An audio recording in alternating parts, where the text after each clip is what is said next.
You're with Dr. Nita Chhinzer, and in this episode, we're talking about the importance of reliability and validity in employee selection and human resource management. I know, this does not sound like a very exciting topic, but I guarantee you it's super important. An assessment is only useful if the information provided is valid and reliable.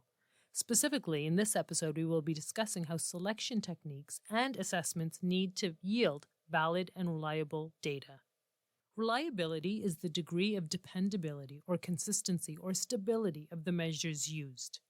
For example, if we have a math test to evaluate a candidate's numeracy score and we administer the test 3 different times, in test 1 the applicant scores 60%, in test 2 the applicant scores 82%, and in test 3 the applicant scores 71%. The same applicant is being assessed on the same competency, but scoring differently when retaking the test. This indicates that the test might be unreliable, meaning that the test is not a consistent predictor of numeracy skills. This could be due to problems in how the test was developed, how it was administered, and what's being assessed. In this case, the organization should consider re-evaluating numeracy skills using a more reliable assessment tool. A second aspect of reliability is the extent to which 2 or more methods yield the same results or are consistent.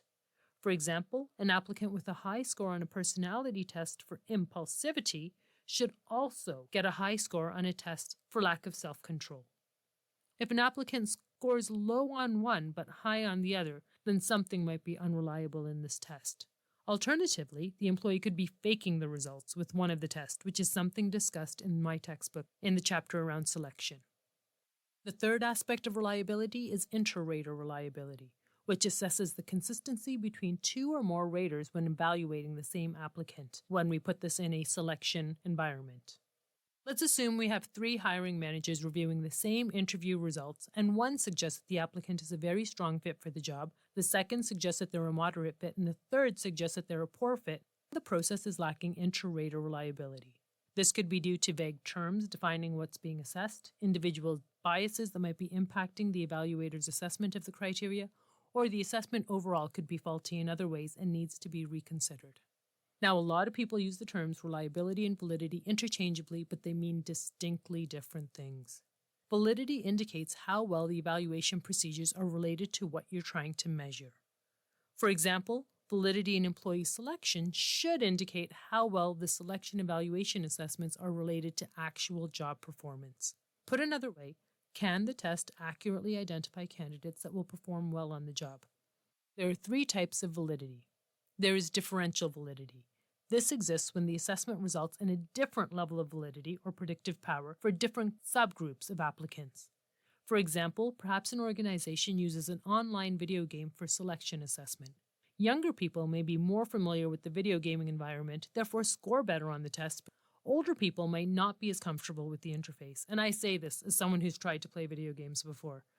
In this case, the test might be a valid predictor of job success for young people, but invalid for older people. There is also criterion-related validity. This is the extent to which a selection tool predicts or significantly correlates with an important element of work behavior. For example, extroversion may be assumed to be important for a salesperson's job, although the metrics might show that it's not a predictor of success, sales, or revenue generation.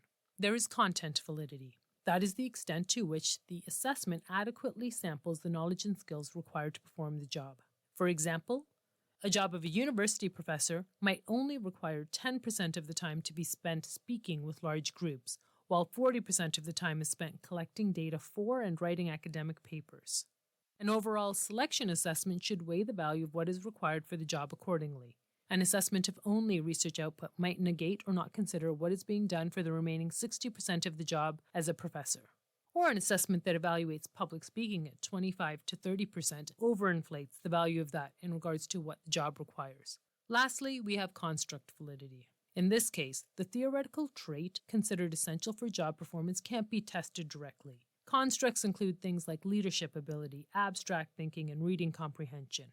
Instead, those abstract ideas or constructs need to be put into quantifiable measuring tools. For example, personality tests have individual items that they measure, with 4 or 5 items collectively indicating the broader construct of things like extroversion or conscientiousness.